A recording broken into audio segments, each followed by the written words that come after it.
Well, it goes back to learning lessons. I'm sure people in those countries or places where coup d'etats are taking place, we have also to look at the root cause of that.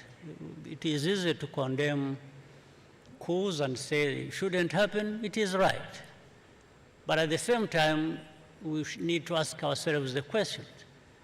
We understand it that way, yet the coups actually keep taking place. So that means there's something lacking. And therefore, that's what takes us to the root causes. In most cases, it comes Paul down. Kagame is president of the Republic of Rwanda. In 2019, he was elected chairperson of the East African Community and has been leading the institutional reform of the African Union since 2016. Beginning in 1990, as commander of the forces of the Rwandan Patriotic Front, RPF, he led the struggle to liberate Rwanda. The RPF halted the genocide against the Tutsi in 1994, which claimed over 1 million victims. The hallmarks of President Kagame's administration are peace and reconciliation, women's empowerment, promotion of investment and entrepreneurship, and access to information technology, a cause he also champions as co-chair of the Broadband Commission for Sustainable Development. Hello, welcome to the channel and make sure to subscribe for more content. Needed to learn, but when you see so many things happening in the world, you question whether lessons were learned. And it's not just in Gaza, or it's in many parts of the world. There are so many conflicts, there are things happening that with the resources in the world and with the power in hands of some people, these things should not be happening. It means the power, the influence, the kinds of things some big countries have in their hands are not being put to good use, and that's why we see conflicts, instability, and loss of life to this extent that we see every day. So is it fair to say then, Mr. President, that the international community just is failing because it doesn't have the mechanisms, the resources? I mean, we saw the interim ruling from the International Court of Justice. There's been so much happening at the UN Security Council, frankly, on various issues, and you spoke about other conflicts and other atrocities that are happening even on the continent, by the way, in Africa. How would you define what should be done? Because you've always been someone that spoke about prevention as opposed to be reactionary to what we're seeing on the conflict front. Very true. Countries, nations,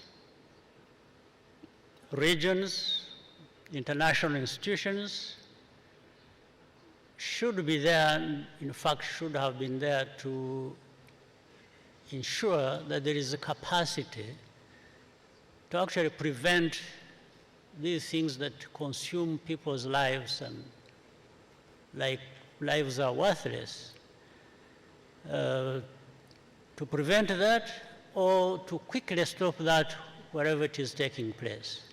But we don't see that happening. So there is a big question mark, therefore, to those in whose hands there is so much power that they have all kinds of resources to use for that to happen, and yet it doesn't happen. So we need to go back to the basics. There must be things that people know, whether it is equality, whether it is fight against division, and preventing people using divisive politics to which underlies, in most cases, these tragic happenings across the world. So as the people of Rwanda remember 30 years ago, where almost 1 million people died, were killed, what do you call on the international community to do right now? Well, I don't know what is new that I would call the world to do that we didn't call the world to do in the past, or at that time it was happening. But that is a very significant signal that